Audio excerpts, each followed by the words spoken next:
To prevent others from crossing over, to protect themselves, some people burn bridges. In the end, they themselves are unable to pass.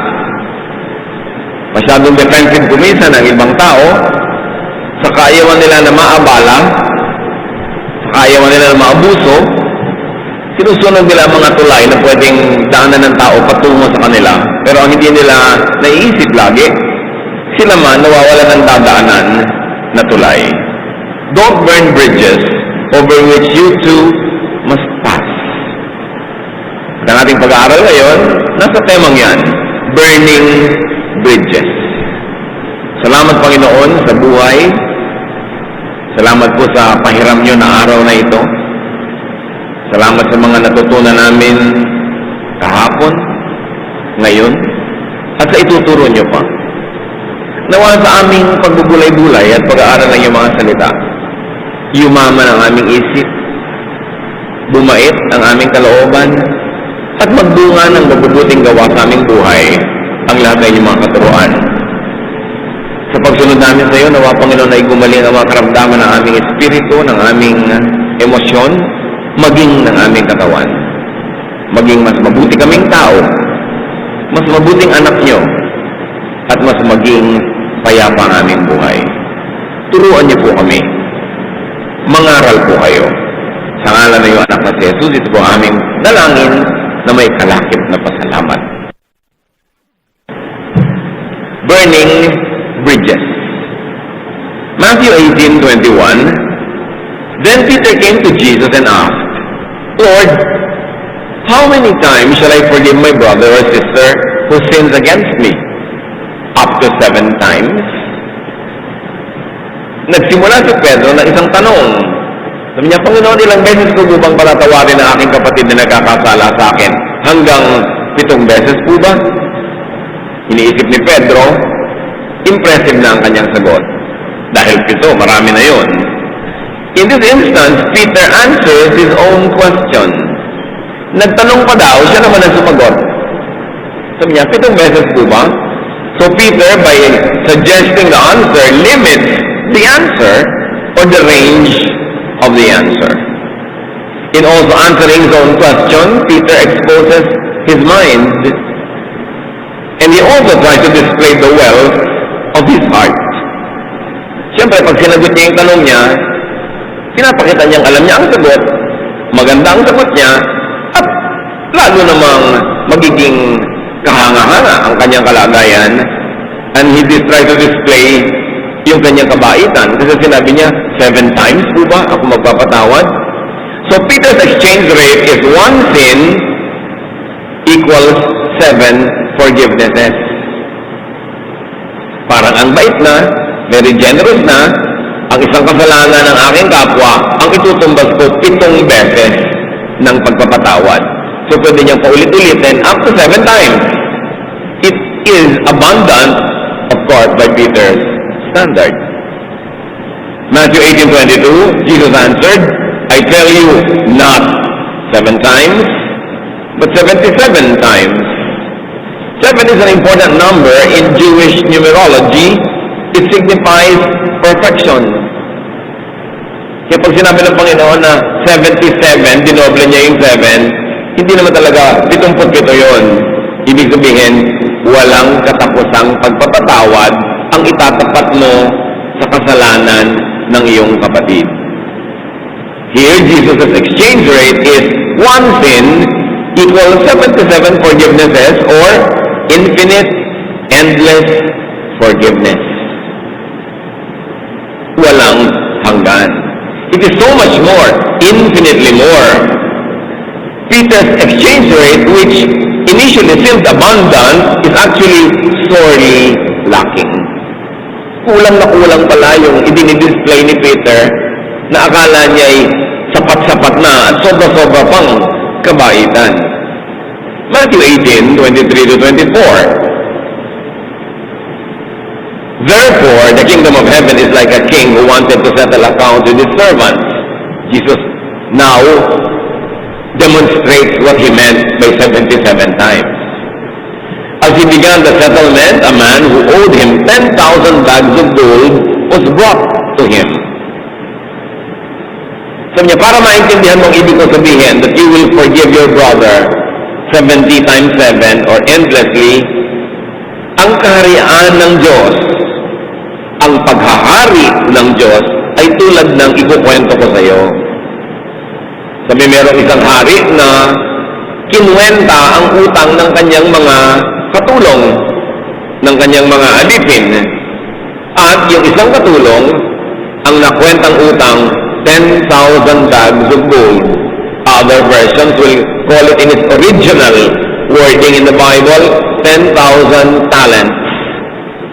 At yung talent, hindi katalinuhan, siya ay bilang ng pera ng unang panahon. A talent was worth 20 years of a day laborer's wages.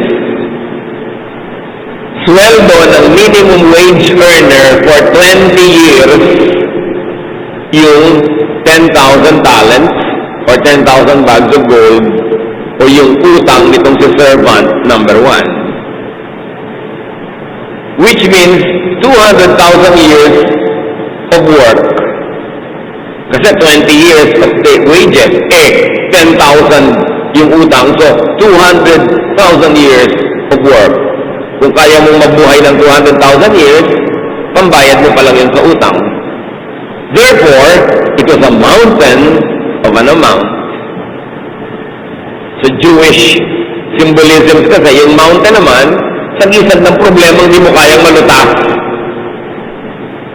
Hindi mo maaakyat. Kaya sabi ni Jesus, if you have faith of like the size of a mustard seed, tell this mountain to lift itself into the sea, and it will. Isang talinghaga ng pagsasabing walang imposible pag may pananalig. Yung iba naman kasi nadadasalin, talagang inuutosan yung bundok na tumalon sa dagat, hindi naman sinusunod. Bakit ganun? Sabi ni Jesus, utusan ng bundok.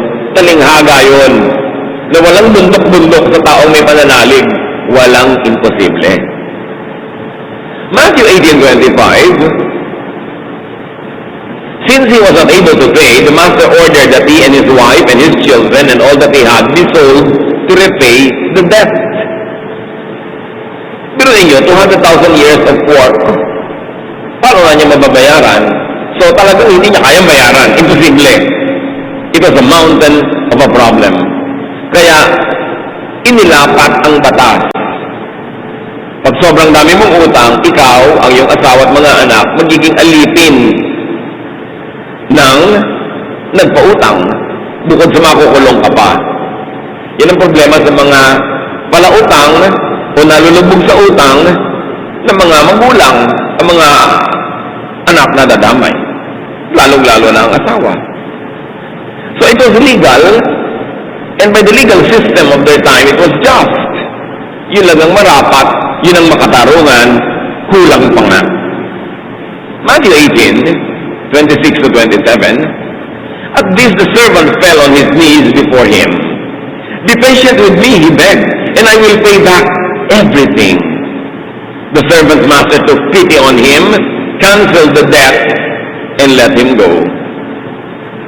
Wala nang magagawa ang taong ito kundi ang magmakaawa, magpakumbaba, makiusap, magsumamo, at mangako. Alam naman nung master na mangako ba nito ng mangako, mapapako lang to, hindi naman niya kayang bayaran 200,000 days of work. Paano ka mabubuhay ng ganong katagal para magtrabaho? So naawa siya. Maring ang awa ay dahil sa sobrang grabing sitwasyon itong may utang, o naawa siya na sobrang kalituhan na nito na nangangako ng hindi niya kayang gawin, mailigtas ang mga anak at asawa sa pagiging alipin. Basta kung ano man ang nakakaawa sa taong ito, naawa yung kanyang Panginoon, binura ang utang, at pinalaya siya. Ginawa ng tao yung tama. Because humility, pleading, yung pasensya na po, patawad na po, you know, this is the power, the only power left in the hands of a poor and a weak person, yung magmakaawa. Kaya pag bumibili ka sa palengke, magkano po ito? 100 pesos. Meron po bang tawad? Bakit tawad? Bakit kita papatawarin? Kasi mga ngahas ako na sabihin, pwede po bang 10 pesos na lang? Kaya patawarin niyo na ako sa kapangahasan ko. Pero wala naman ako ibabayad kundi 10. Kaya pwede po bang may tawad? So papatawarin ka, sobra ka. Pero sige, pinapatawad kita, o 10. Ang tanging lakas ng walang pera at walang tunay na lakas ay magpakumbaba at humingi ng tawad. Kaya tama ang ginawa nitong taong ito. Hindi sabi, mali yata ang kwenta nyo. Dinaya nyo yata ako. Gagalitin mo pa yung nagpautang sa'yo nun eh. Babayaran kita. Kayang-kaya kong bayaran yan. Ba't masobra ka na iinip? Di ba maraming ganun may utang, singilin mo, galit pa. But this man did the right thing. Pasensya na po. Patience. Babayaran ko po kayo. Kaya napakahalaga yung marunong kang humingi ng tawad. Pag nagkamali ka, madali, importanteng magpakumbaba. Pag may utang ka, magpakumbaba ka, huwag ka mayabang. Gagalitin mo yung nagpapautang sa'yo. Kaya yung, pwede po bang tumawad at salamat po, yan ang dalawang lakas ng taong walang tunay na lakas. Yung wala kang maibayad, tinulungan ka, binigyan ka, talagang wala kang maisukli, salamat po na taos-puso. Yun lang ang currency na meron ka. Kaya dapat marunong kang gumamit nun correctly. And honestly, and heartfelt, in a heartfelt way. So sabi ni Jesus, the kingdom of heaven is that people's realization and acknowledgement of indebtedness to God. Sabi niya, alam niyo, turo ako ng turo about the kingdom of God, the kingdom of heaven. Ano bang kingdom of heaven? Heto, ikukwento ko sa inyo, yung 70 times 7, yan ang kaharian ng Diyos. Yan ang paghahari ng Diyos. Ibig sabihin, para kapagharian ng Diyos, unang-una mong dapat magawa, ma-realize mong may utang kang di mo kayang bayaran. Huwag ka na magyabang, hindi mo kayang bayaran. Yan ang simula ng pagbubukas ng pinto ng langit sa iyo, na magpakumbaba ka, accept in all humility that you cannot pay God what you owe Him, which really is sin. The kingdom of heaven is seeking grace and even a grace period. Sabi niya, pasensya na po, kaunting pasensya, babayaran ko rin kayo. Humihingi ng palugit. The kingdom of heaven is pity and mercy of God on the debtor. Yan ang ibig sabihin ng kaharian ng Diyos, paghahari ng Diyos, matanto ng tao at tanggapin at aminin na hindi niya kayang bayaran ang kanyang mga kasalanan at siya naman ay kakahabagan ng Diyos pag siya ay nagpakumbaba, and then there's a cancellation of the debt. Yun ang paghahari ng Diyos. Pinapatawad ang utang and also letting the debtor go, setting the debtor free from paying.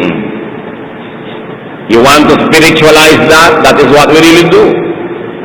Na ang laki-laki ng kasalanan ng tao sa Diyos, kahit anong pangsusuhol ang gawin mo, kahit anong pagsisikap mo na bayaran yun on your own merit, hindi mo kayang bayaran dahil napakalaki, so magpakumbaba, humingi ng tawad, pinapatawad ang humihingi ng tawad, hindi na sinisingil, malaya ka na, yun ang ibig sabihin na maging anak ng Diyos.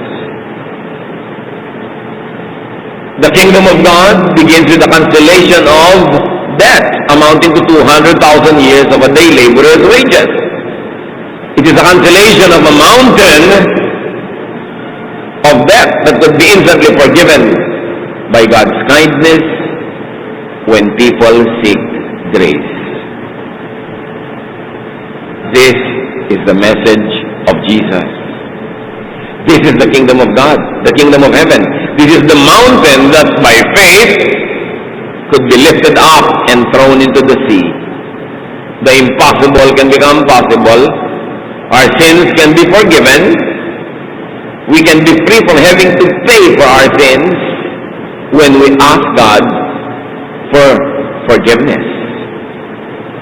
Pag nagpakumbaba, humingi ng tawad, napapatawad. Kaya mahalaga mga kapatid, yung tinatawag na evangelization or soul winning. Telling people the good news Dahil lahat ng tao ay may utang sa Diyos. At lahat ng tao hindi makakabayad, kailangan nilang malaman na magpakumbaba ka, tanggapin mo ang iyong pagiging kasalanan, humingi ka ng tawad, mapapatawad ka, hindi ka nasisingilin sa iyong mga kasalanan. That is the gospel. That is the good news. Kaya ganun kahalaga na ito sinasabi sa bawat isa. Kasi hindi nila alam na meron naman palang paraan para hindi na sila sobra magpakahirap pagsikap magbayad nang hindi naman nila kayang bayaran at all. Naliligi tayo ng mga tao na bayad ng bayad sa mga kasalanan, dinadaan sa dami ng dasal, dinadaan sa dami ng ambag, ng suhol, dinadaan sa mga pamamanata at kung ano-ano. Kulang at kulang pa rin yun. Kumbaga, pilit nilang inaakyat itong pader na ubod ng taas, naglag sila ng laglag, may elevator naman, at ituturo mo lang na elevator dito, likas sumakay ka. And that is soul winning. Telling people the good news of salvation, that their sins were forgiven through Jesus, and that by asking God for forgiveness, they could be forgiven. Yung iba kasi nahihirapan na sumunod sa ganung turo, kasi yung nagtuturo, may kakambal agad ng mga religious conditions. Alam mo, pwede yan. Maliligtas ka kung dadagdagan na. Ganito ang buhok mo, ganito ang damit mo, ganito ganon, ganyan. Wala naman sa usapan yun eh. Ang usapan, aminin mo may kasalanan ka, humingi ka ng tawad, umasa ka sa awa ng Diyos, papatawarin ka. What you do after that is important as well. Because some people, after having been freed by knowing salvation by grace, they get attached to religious groups that now begins to oppress them with works all their lives. So yung free salvation, sandali lang. Pero pag tinanggap mo na yung salvation na inaalok kay Jesus, ito na yung mga kutakot-takot na pahirap sa'yo ng relihiyon, na para bang, hindi naman pala libre to. Ang dami ko rin dapat gagawin na naman, kutakot-takot na sakripisyo. Yes, may sacrifice sa pagsunod sa Diyos, pero hinihiwala yun, ina-isolate from the issue of salvation by grace. At hindi mo minemaintain yung salvation by grace by a lifetime of works. You work because you are saved.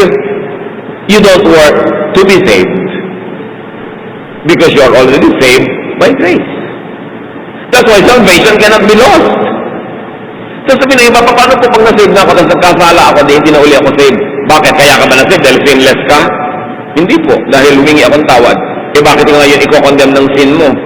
Your sinlessness, if it's possible at all, does not save you. So why will your sin condemn you? It is by grace. People have to understand it.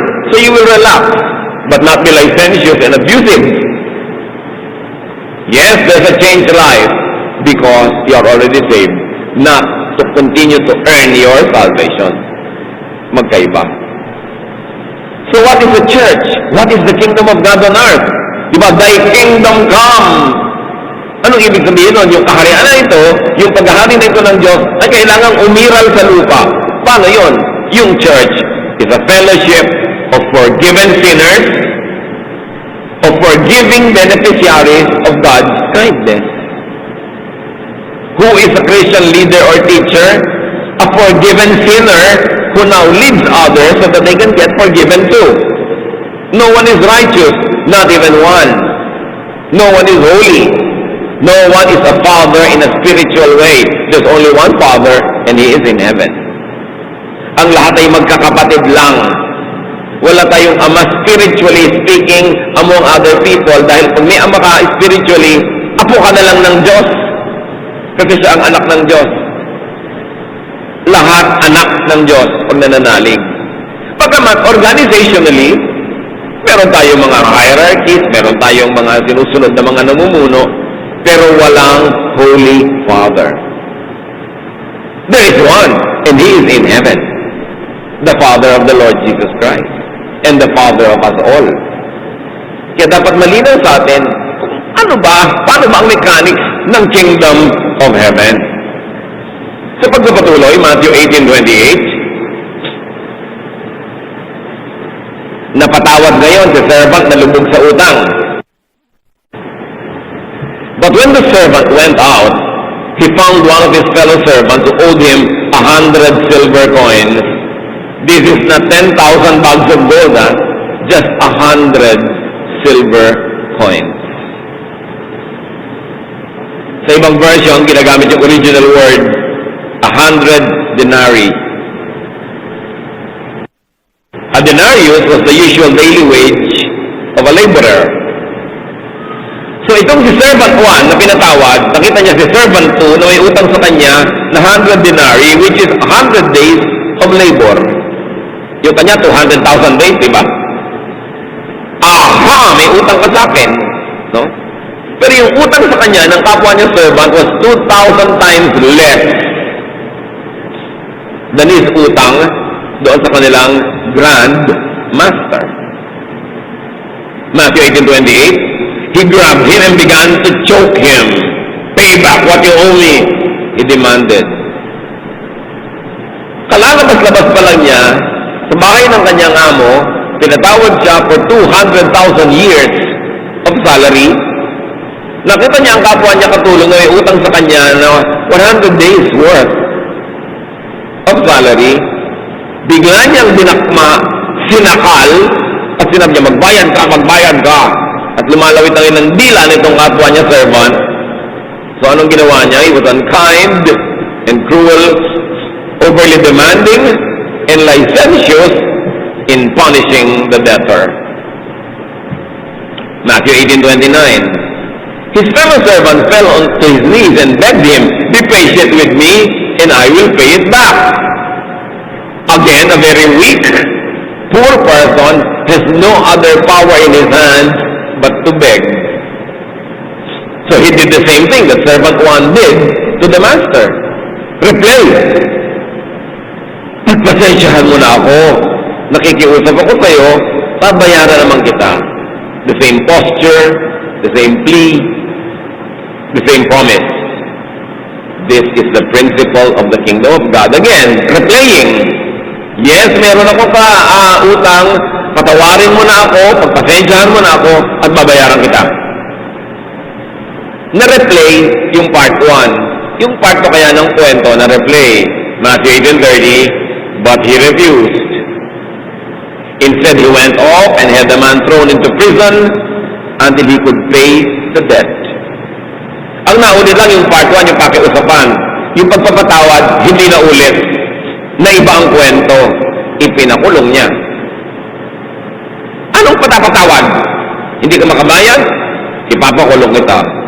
The exact opposite of what the master had done to him was what he was now doing to his fellow servant. Servant 1 gets forgiven for an infinitely bigger debt. Now he applies legality and cruelty to a fellow servant, similarly indebted fellow man, for an infinitely smaller amount. Sa pagkalaki-laking utang niya, siya pinatawad. Sa pagkaliit-liit na utang sa kanya ng kanyang kapwa, hindi siya nagpatawad. Servant 1 uses a very bad exchange rate. He receives much and gives nothing. He receives the kingdom of God but refuses to share it with a fellow debtor. Yes, ako, pinagharian ng Diyos, humingi ng tawad, pinatawad, lumaya, pero ikaw, hindi kita papayagang lumaya. Therefore, hindi ko papayagan na ikaw ay marating ng kaharian ng Diyos, marating ng benefit nito, hindi kita papapasukin sa kingdom of God. Servant 1, to protect himself, burns the bridge where his fellow debtor needs to pass. Servant 1 is burning bridges. At sa lagay, maaabuso mo ako. At ganyan yung mga tao, kaya ayaw bumait, ayaw magpakabet. Maaabuso ka. Aabusuhin ka. Sa takot maabuso, sa takot maabala, sa takot mamolestya, sa takot na mahirapan, pagsasarahan ng kapwa. Ng pinto, na siya niya rin kinailangang pasukan para siya makarating sa kaharian ng langit, sa paghahari ng Diyos, sa state of being forgiven. So I will enter this door of forgiveness, so I will benefit. But you want to enter at my expense, I will forgive. No way. Pagsasaran kita. Yun ang ginawa niya. This servant wanted the kingdom of God, the freedom from indebtedness, being forgiven, he wanted that only for himself and won't extend it to his fellow servant. Mga kapatid, pansinin natin, pag hindi kayo nag-evangelize, pag hindi tayo nagso-soul winning, kamukha tayo ng servant 1, gusto nating solohin ang kalayaan kay Kristo, sinosolo natin ang pagpapatawad ng Diyos, sinosolo natin yung hindi na tayo magbabayad at yung iba, bahala sila magbayad. Ganon. By not soul winning, you are committing a sin. Because you are not extending God's grace, God's forgiveness, God's kingdom to people. Hindi mo kailangan gumawa ng masama para magkasala. Yung hindi ka gumagawa ng mabuti, na kailangan ituro mo ito sa mga tao, dalhin mo sila kay Jesus, ay isang malaking pagkukulang sa Diyos na siyang pumuno ng lahat ng kulang mo.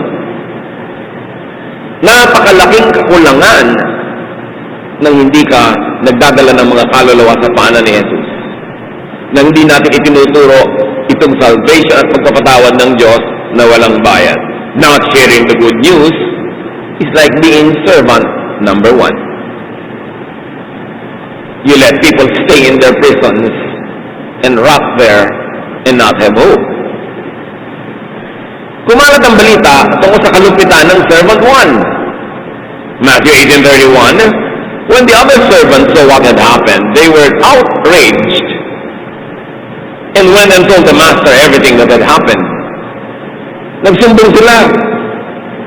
Naku, yung pong pinatawad nyo, hindi nagpatawad. Yung binigyan nyo ng bait, yun, nagbigay ng lupit. Yung pinagaan nyo ang buhay, yun, pinabigat ang buhay ng kapwa. It was outrageous. Very highly offensive. It was incredible cruelty by someone who lives only by grace. Para sa isang taong nabubuhay lang sa awa ng Diyos, na hindi maawa sa kapwa para mabuhay din ang kapwa, ito ay paglabag sa kabutihang loob ng Diyos na tinanggap niya. So, nalaman ng master ang nangyari, Matthew 18:32-35. Then the master called the servant in. You wicked servant, he said, I canceled all the debt of yours because you begged me to. Shouldn't you have had mercy on your fellow servant, just as I had on you? In anger, his master handed him over to the jailers to be tortured until he should pay back all he owed. And you know he can never pay back. This is how, Jesus says, my heavenly Father will treat each of you unless you forgive your brother or sister from your heart. Huwag na nating palayuin ang kwento. Tayo ang pinag-uusapan dito. Araw-araw humihingi ka ng tawad sa Diyos. Diyos ko, patawarin po ako sa mga kasalanan ko, bla bla bla bla bla bla. Pero may hindi ka pinapatawad, lagot ka. Ganun lang. Pero ang laki ng utang sa akin ng tao na yan, inagawan ako ng asawa. Malaki nga, ano?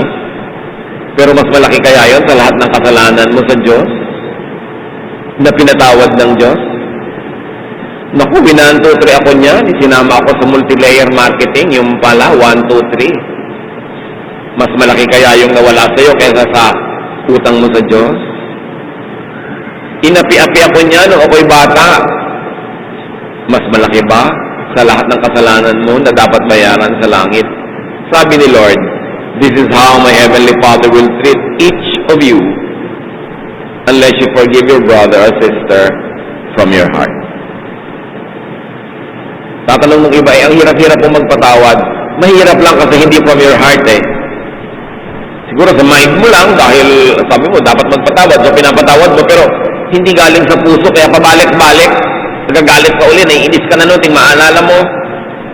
Gusto mo maghiganti, o at least ayaw mo siyang gawa ng mabuti. No? Kasi hindi from the heart. And that is the secret, to forgive from the heart. At yun ang hinihingi sa Diyos, Lord, give me faith, give me this faith, so that I could forgive from the heart. Or if not faith, give me this intelligence, so that I can do my conversions, and I can do my exchange rates. Nung humihingi ako ng tawad sa'yo, tapos ako ayaw magpatawad, gano'n lang naman kasimple yun eh. Paano ko pwedeng manghingi na ayaw ko magbigay? If you are in the give and take cycle, you give and you take. You don't only take, you also give. So ang tawag ni Jesus dito at nung master, of course representing God, is a wicked and ungrateful servant. Ang hindi marunong magpatawad sa kapwa, walang utang na loob sa Diyos na nagpapatawad at nagtuturo at nag-uutos na tayo ay magpatawad din. Napakaganda ng kwento. Maraming lesson. Recipients of God's forgiveness, of God's kindness, generosity. All the recipients should be dispensers of the same forgiveness, kindness, and generosity. Kung ano ang tinanggap mo sa Diyos, yun din ang dapat mong ibigay sa iyong kapwa. Ang totoo, hindi mo naman ibibigay kasi hindi naman sa iyo, tinanggap mo rin lang eh. Ipapass on mo lang. Hindi kawalan. Tayong mga anak ng Diyos ay parang gripo. Pagdaan ng tubig, dumadaan sa atin na babasa tayo, pero huwag mong harangan. Hayaan mong dumaloy patungo sa iba pa. Di ka mauubusan, kaya hindi mo kailangang ipagdamot. The forgiven is to be a forgiver. The recipient is to be a giver. The beneficiary is to be a benefactor. This is how you repay God. Diba ang sabi niya, I will repay you, O God? How do you repay God? Not by giving to God, because God doesn't need it, but by giving to others, because they need it. That's how you repay God. Kaya ang sabi ni Jesus, whatever you do to the least of this, you do to me. Gusto mo akong gawa ng mabuti? Hindi ko makailangan ng kabutihan mo eh. Dahil, Diyos nga ako eh. Anong buting magagawa mo sa akin? Pero gawin mo sa ibang nangangailangan, yun. Kukwentahin natin na ginawa mo para sa akin. Pero sabi niya, ang hindi mo ginagawa para sa kapwa mo, yun din ang ipinagkakait mo sa akin. So gusto mo suklihan ng kabutihan ng Diyos, maging mabuti ka sa kapwa. Pag hindi ka mabuti sa kapwa, hindi ka mabuti sa Diyos. Ganun lang kasimple. Yun ang paghahari ng Diyos, yun ang kingdom of God, yun ang kingdom of heaven, that the forgiven forgives, that the recipient gives, that the beneficiary becomes a benefactor. You complete the cycle. And Jesus is clear, the treatment we give our debtors will be the treatment we will get from our creditor, who is God. Kung ano ang trato mo sa kapwa, yun ang trato sa iyo ng Diyos. Iniisahan mo yung kapwa, iniisahan mo ang Diyos. You want to receive? Give. Paulit-ulit naman yan sa Bible, bakit hindi pa yata tumatalab sa marami? You want to be rich? Give away. Because in spirituality, you keep only what you give away. And you lose what you keep. You want to be forgiven? Forgive. Matthew 7:12.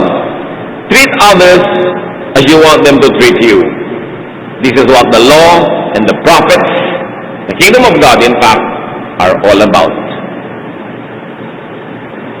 Yan ang tunay na paghahari ng Diyos. Yan ang tunay na relihiyon. Hindi dinadaan sa costume, hindi dinadaan sa diet, hindi dinadaan sa mga ritual. Ang tunay na paghahari ng Diyos ay ito lang. You get forgiven, so you forgive others. And indeed, the kingdom of God is in you. Magiging mabuti ka sa kapwa. Kaya nung si Zacchaeus, sabi niya, half of my property I'll give to the poor, and everyone I have wronged I'll repay 4 times. Sabi ni Jesus, Aba, indeed, salvation has come to your house. Marunong ka na ngayon tumanggap ng pagkakamali, marunong ka magbayad, marunong ka nang magbigay sa kapwa, pinagaharian ka na ng Diyos. That is purest religion. Ngayon, kung sa ulo mo lahat ng verses, iba't araw-araw iba kulay ng uniforme mo sa iyong pagsisimba, at pinuntahan mo na lahat ng mga bahay dalanginan, nagpunta ka na kung saan ang pilgrimages, pero hindi ka naman nagpapatawad ng kapwa at hindi ka mabait. Wala yan. Wala yan.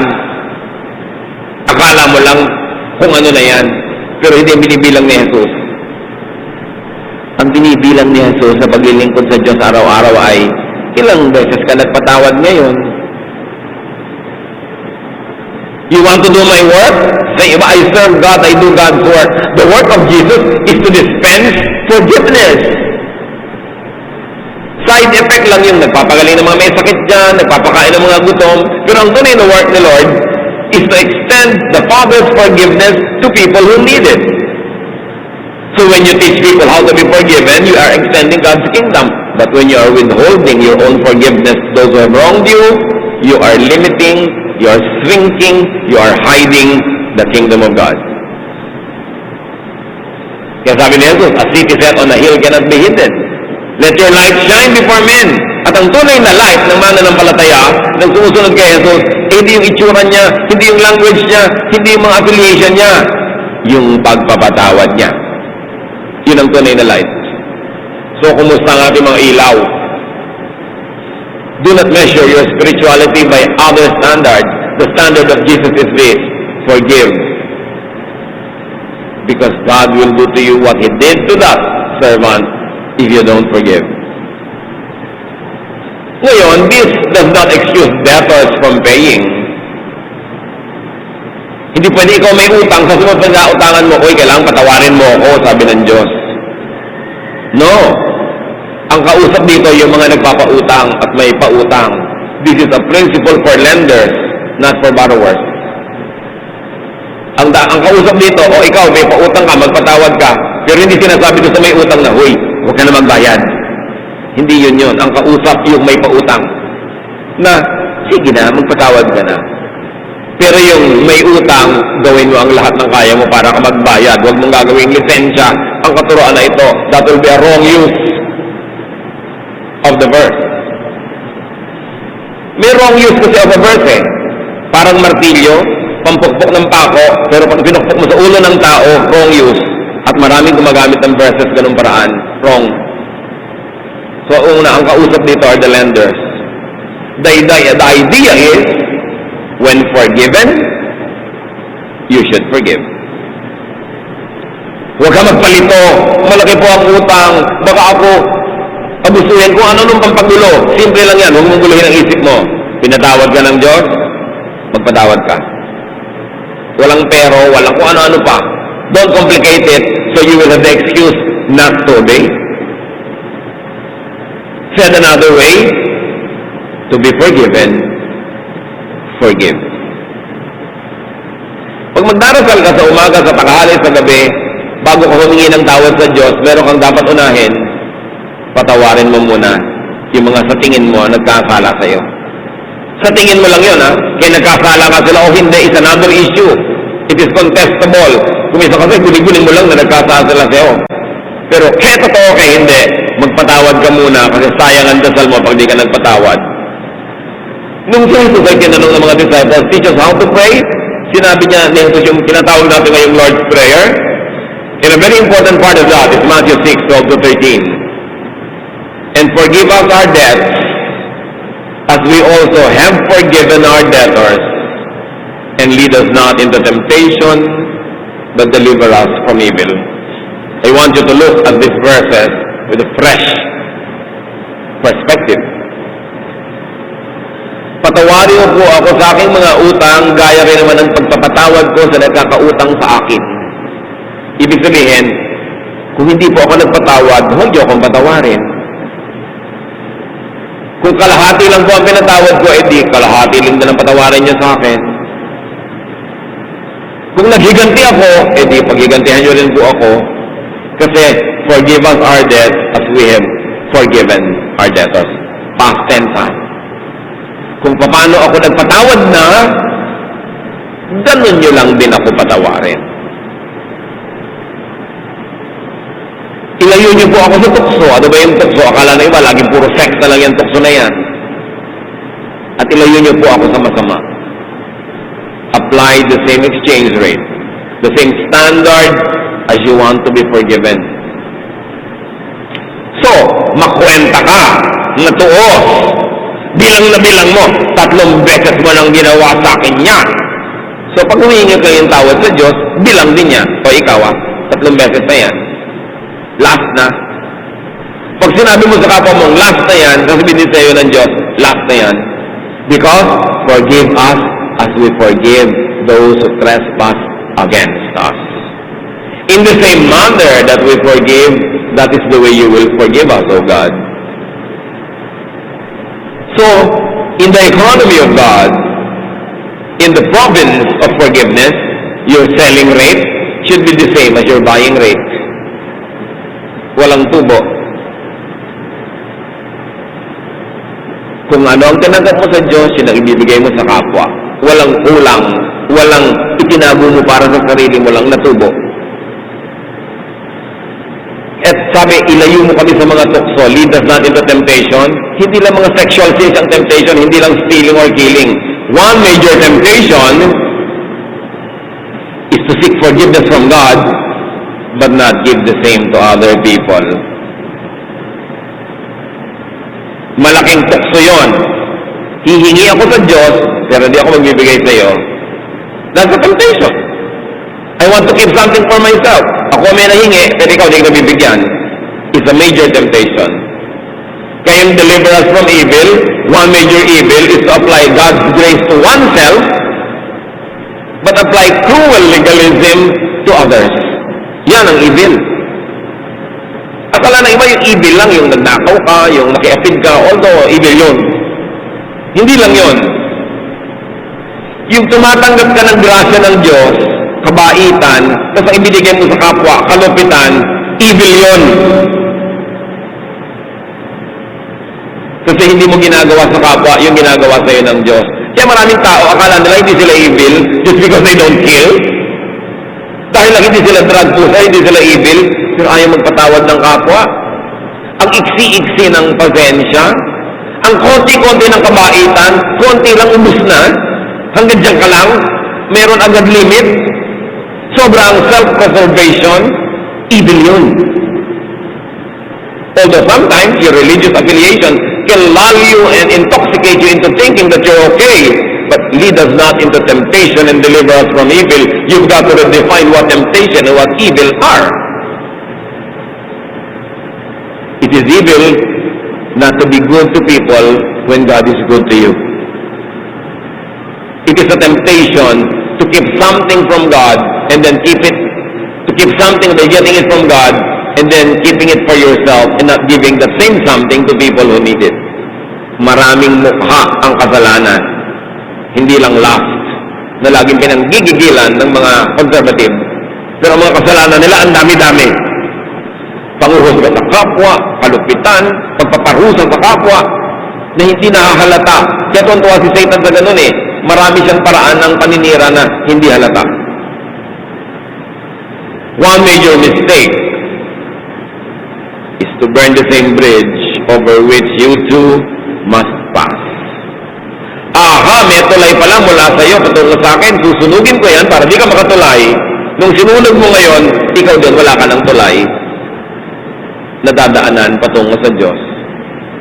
This selfishness won't work.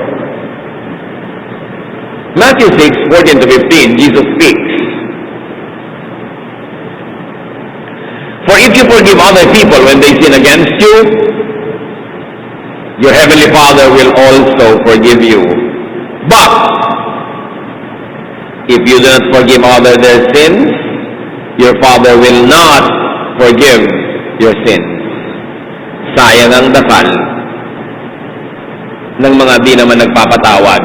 Hindi dinidinig ng Diyos. Huwag kayong umasang dinidinig.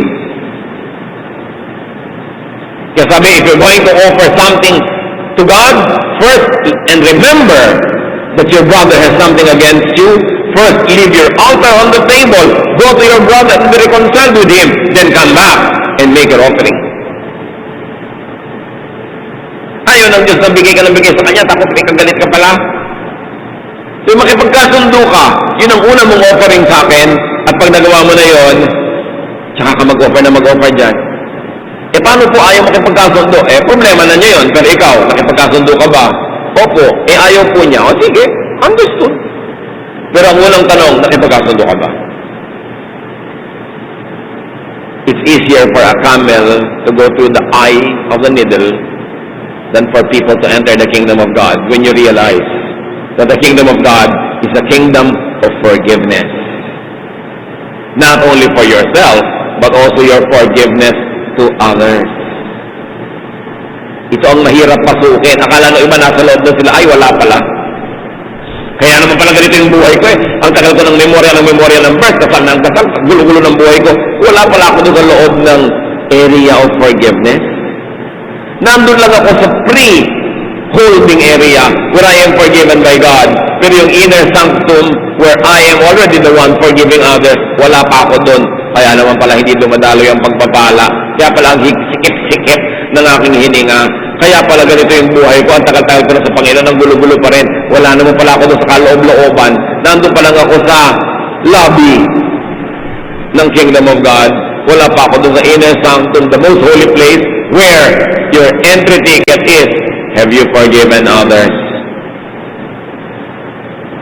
So papasok ka sa lobby, ang ticket, has God forgiven you? Yes. Ngayon gusto mo nang pumasok sa kaloob-looban, have you forgiven others? Marami nakabara sila sa lobby. Kulang. God will forgive any sin.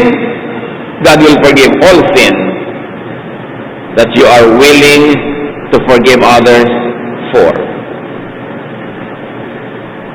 Mas malaki ang kasalanan natin, mas malaki dapat tayo magpatawad kasi yun din ang kailangan natin pagpapatawad mula sa Diyos.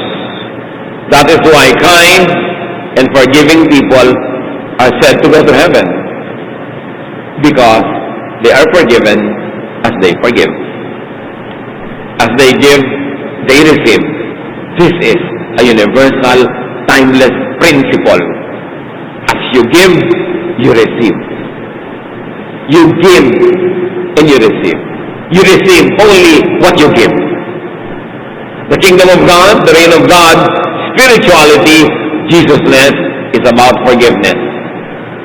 If you will have one quality that you should be known for, it is that you are forgiving. Hindi yung mukhang batang-bata ka pa kahit ang tanda mo na. Although, maganda naman yun. Kung makikilala ka, hindi yung stricto yan. Forgiving. Makikilala ka, hindi yung, naku, ang linis-linis ng kusina niyan.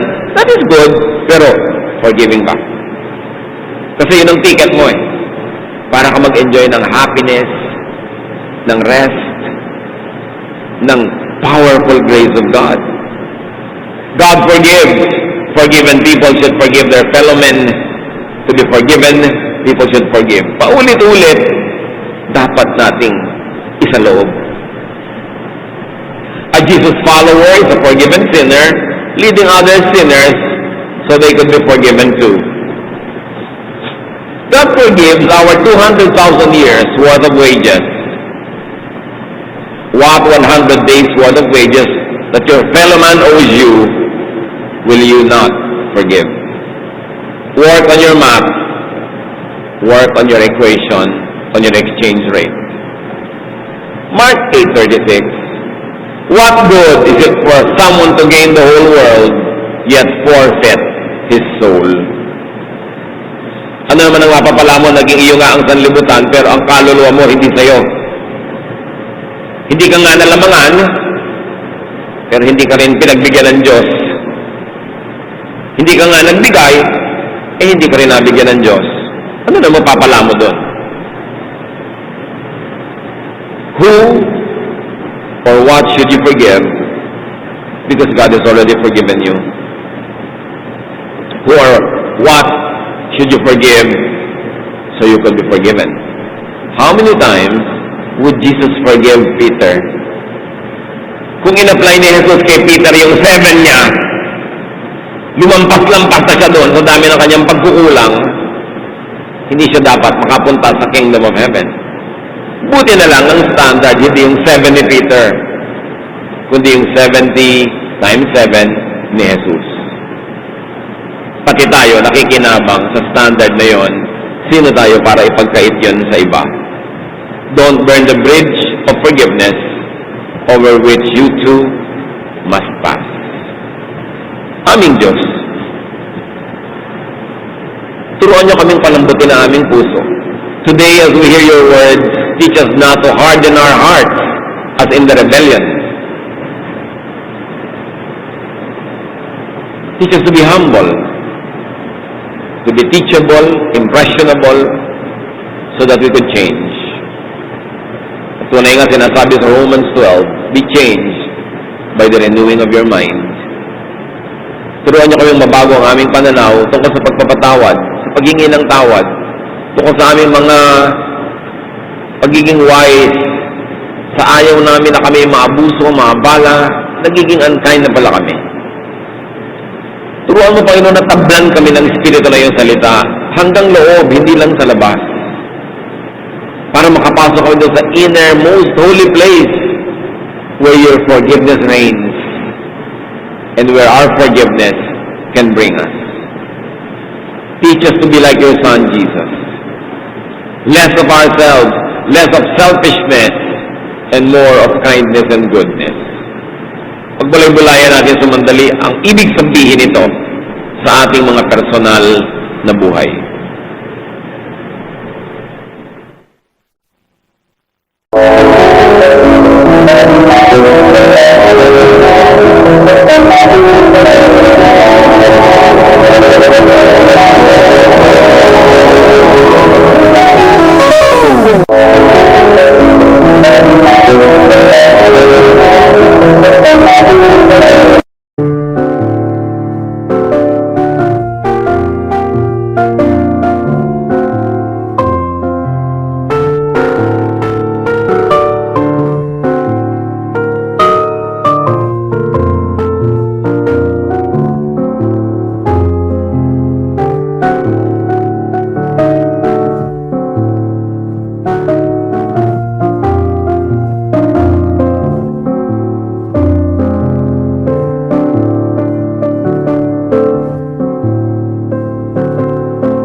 Anh ai mơ mộng mình thức xa xôi, không bàn về tình ái muôn nơi, sống cho là trọn kiếp đây thôi, đâu quan tâm gì chuyện đời.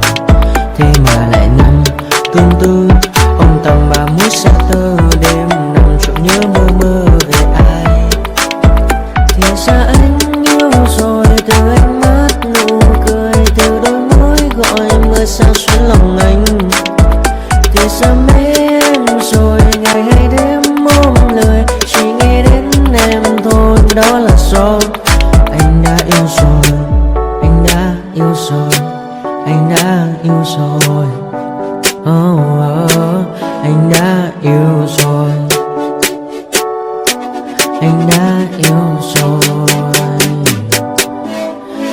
yêu em mất rồi.